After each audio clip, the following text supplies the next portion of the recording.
Você arrematou o seu primeiro imóvel de leilão, achou que o pior já tinha passado, só que aí você se lembra que você arrematou um imóvel ocupado. E agora, o que fazer quando o imóvel que você arrematou está sendo ocupado?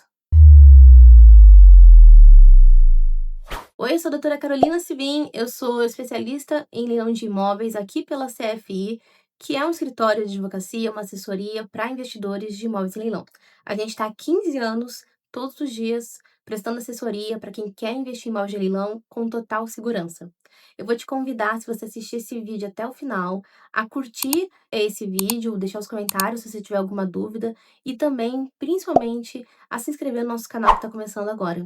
Assim você incentiva a gente a trazer temas que, de fato, trazem o dia a dia de quem arremata imóvel de leilão e não apenas só a teoria, mas também traz uma visão real de como é investir nesse tipo de investimento. Eu acho que é de bom tom já começar explicando para você que o imóvel, quando está ocupado, ele não é sinônimo de um problema. Muito pelo contrário, eu já expliquei isso em outros vídeos, que o imóvel que está ocupado, ele é sinônimo de um grande investimento e às vezes até mesmo de aumento nos seus lucros. O que dá problema é quando você entra no imóvel sem ter feito uma estratégia. Quando a gente fala sobre esse assunto das ocupações dos imóveis de leilão, a gente tem que lembrar também que cada ocupação é diferente, porque existe a possibilidade de você arrematar um imóvel que está ocupado porque tem um inquilino morando lá, a possibilidade de você arrematar um imóvel que está ocupado porque o antigo dono está morando lá, ou ainda também existe a possibilidade do imóvel ter sido invadido e estar com uma ocupação irregular, uma pessoa estranha que não tinha nada a ver com esse imóvel tá lá dentro. Então, como tem ocupações diferentes, também existem abordagens diferentes. O que eu vou te trazer aqui são 4 maneiras de você lidar com a desocupação de um imóvel quando você arremata. Mas isso aqui não é uma receita de bolo. E eu estaria sendo muito antiética ou muito fraudulenta se eu quisesse te dizer que dá para você arrematar, segue essa receita de bolo que você vai conseguir fazer a desocupação sem maiores problemas. O que eu tô te trazendo são algumas técnicas que a gente usa aqui no escritório, já temos 15 anos, lidando com esse tipo de investimento, lidando com as desocupações dos imóveis de leilão. Então, o que eu vou te trazer são 4 técnicas diferentes para você poder lidar, só que não é uma receita de bolo, então não dá para você, aplicar essas 4 regras ou cada uma delas e achar que vai funcionar no seu caso, porque cada caso de fato é um caso e cada arrematação é diferente de uma outra arrematação. Você tem que analisar que tipo de ocupante você está lidando para início de conversa. Então, são 4 técnicas, mas é bom você ter bem noção que não é uma receita de bolo. Aqui no escritório, a gente faz assim: a gente primeiro liga para a pessoa que está dentro do imóvel que foi arrematado, a gente tenta negociar com ela uma saída tranquila, uma saída amigável desse imóvel que foi arrematado. E olha só que interessante, a gente faz isso antes mesmo de pensar em entrar com uma ação de desocupação, que é o direito do investidor do imóvel de leilão entrar com uma ação, entrar com uma liminar para tirar a pessoa que está ocupando o imóvel de forma irregular, né?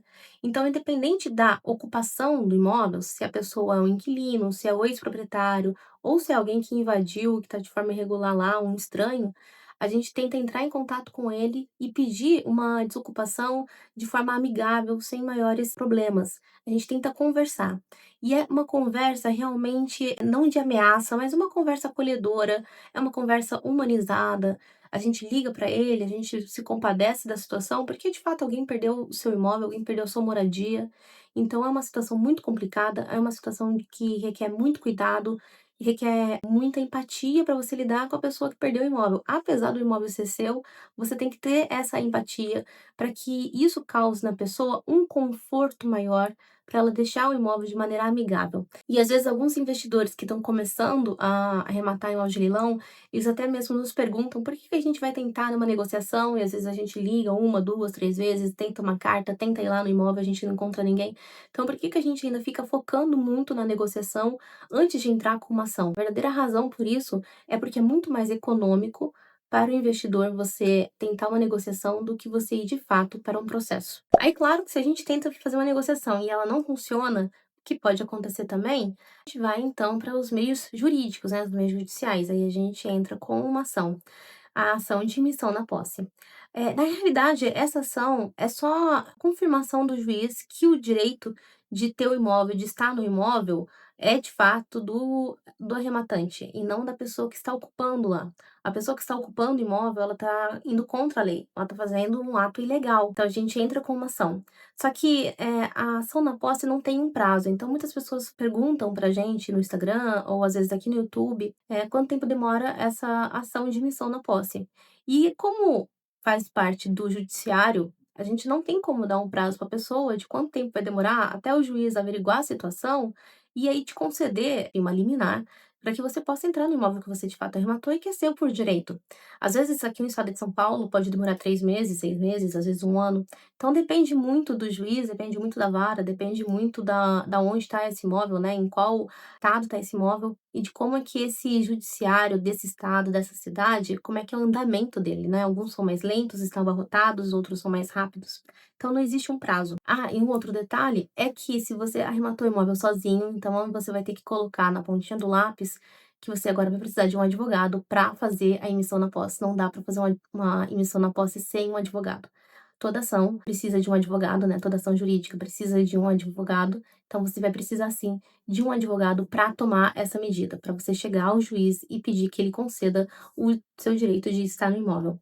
Então, mas você tem que colocar na ponta do lápis que agora vão aumentar os custos que você vai ter com essa arrematação, porque precisa dos honorários do advogado e também outras custas judiciais que o juiz cobra para realizar essa ação. É por isso que eu sempre falo para vocês que é muito importante uma assessoria jurídica para arrematar o imóvel de leilão, porque com uma assessoria jurídica você com certeza já vai ter o apoio necessário para entrar com uma emissão na posse, se for o caso, né? Se precisar entrar com uma ação. A realidade é que quem arremata sozinho acaba pagando 2 vezes mais caro, porque normalmente você vai precisar sim entrar com uma ação de emissão na posse e você vai precisar sim de um advogado para te dar esse auxílio.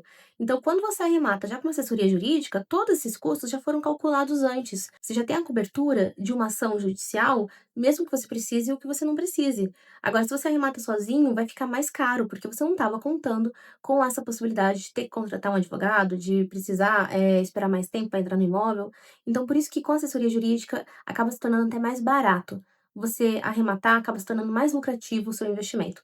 É aquilo que nossos antepassados e nossos avós sempre disseram: o barato sempre sai mais caro. Então, não contratar uma assessoria jurídica pode sair mais caro. Uma terceira também estratégia, e que a gente considera até muito importante, traz maior segurança para o investidor, é você tratar essa negociação de uma forma jurídica.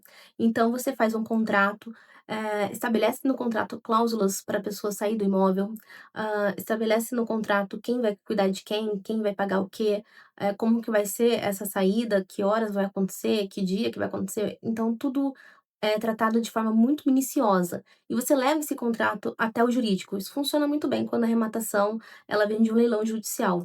Você leva esse contrato até o juiz, apresenta esse contrato ao juiz. E se esse contrato não for cumprido integralmente, então o juiz, logo em seguida, já vai poder conceder a emissão da posse. Ele já vai conceder uma medida para que você entre no imóvel de forma coercitiva, né? Já que esse contrato não foi cumprido de forma integral. E esse contrato era uma maneira amigável da pessoa sair do imóvel. Não cumprindo, o juiz vai poder, então, interceder e agir de uma forma coercitiva para você entrar no imóvel. Isso é muito melhor porque não fica apenas no boca a boca. Você resolve isso perante a lei, você faz um contrato, você firma esse contrato, o juiz está analisando, está vendo o que está acontecendo. Então, é muito mais seguro para o investidor esse tipo de estratégia, né? Usar um contrato, levar esse contrato ao juiz, o juiz ter ciência desse instrumento e aí você fazer esse instrumento ser cumprido. Uma quarta opção, e que muitos investidores iniciantes se preocupam muito e ficam até assustados quando a gente menciona essa estratégia, pagar para a pessoa sair do seu imóvel. Pensa bem comigo, a pessoa que perdeu o imóvel, se ela é o proprietário, normalmente ela já está descapitalizada. Então, quando você oferece um dinheiro e aí você acaba combinando com a pessoa qual o valor dessa quantia, a pessoa aceita de pronto a sair do imóvel sem precisar entrar com uma ação, sem precisar te dar tanta dor de cabeça.